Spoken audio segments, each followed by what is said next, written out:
Assalamualaikum warahmatullahi wabarakatuh. Hello everyone.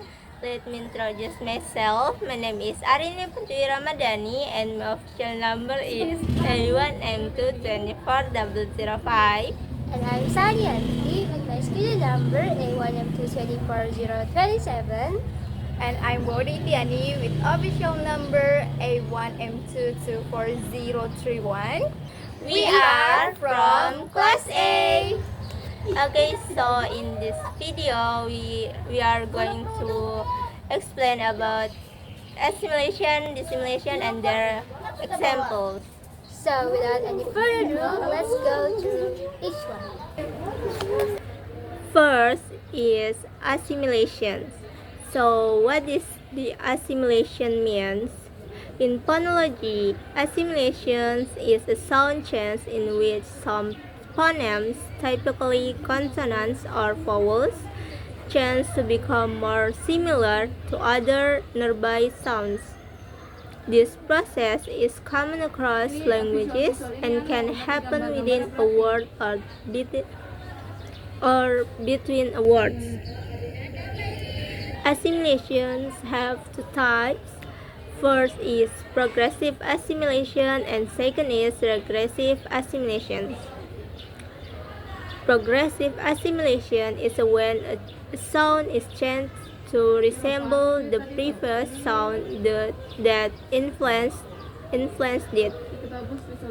Regressive assimilation is a sound change process that occurs when the following sound influences the previous sound in a word, so that the previous sound changes to become more similar.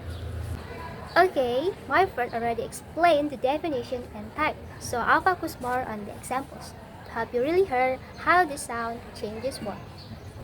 First is progressive assimilation. So in progressive assimilation, the first sound influences the next one, so the following sound becomes similar to it. For example, the words stops. Stops. The final S stays voiceless because P is also voiceless. And the word comes. Here the S changes to Z because M is voiced. And the word fixes. The S becomes is after the hissing sound S.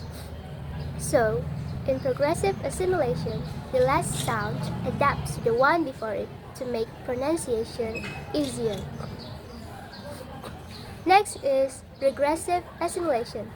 So, in regressive assimilation, the letter sound influences the one before it. We can see this clearly in the prefix in.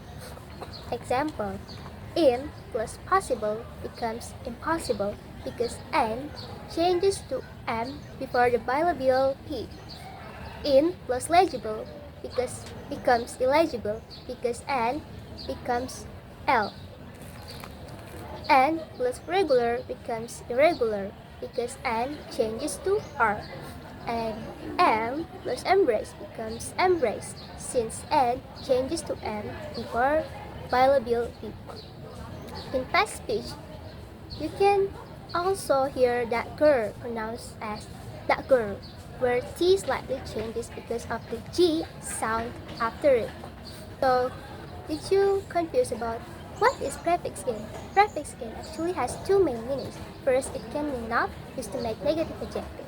For example, invisible means not visible, inactive means not active, and incorrect means not correct. Second, it can mean into, showing direction or movement, like in inject, to put into, include, to take care, and invade, to move into something. Now, when in means not, it can change its form to regressive assimilation. So, im, il, and ir are all just forms of in that change because of the sound that follows. This is a perfect example of regressive assimilation in real words. The second is dissimilation. what is dissimilation means? So, dissimilation means a sound tends to become different from another sound that is close to it. This happens to make the word easier to say and not too similar in sound. So, there are two types of dissimilation. The first type is progressive dissimilation. The first sound changes because of the second that comes after it. Disclaimer, not common in English but found in another languages. The second is regressive dissimilation.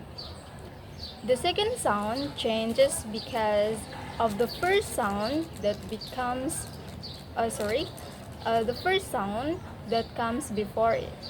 For example, govern plus meant government. So one sound changes because of the sound before it. So, let's look at some examples of dissimilation in English. First, the word February is often pronounced February, February, instead of saying February. It's too hard because the first R disappeared. It's hard to pronounce two R sounds so close together. The next example is the word government is often said as government, government or government, where the N sound drops out because it's next to N, and that makes the word easier to say. And the last is the word surprise is often pronounced surprise instead of surprise, with the first R gone for easier and smoother speech. So, my friends, at first said, actually there are two types of dissimilation. They are regressive and progressive. In February and surprise, the change is regressive because the later sound affects the earlier one. The second R makes the first R disappear. But in the word government, the change is progressive because the first sound, M, influences the next one, N. So the N is dropped to make the word smoother. So again, progressive means the change moves forward, while regressive means the change moves backward. Okay, so to sum up, assimilation makes sounds more similar, while dissimilation makes them less similar. Both processes happen naturally to make our speech smoother, faster, and easier to pronounce.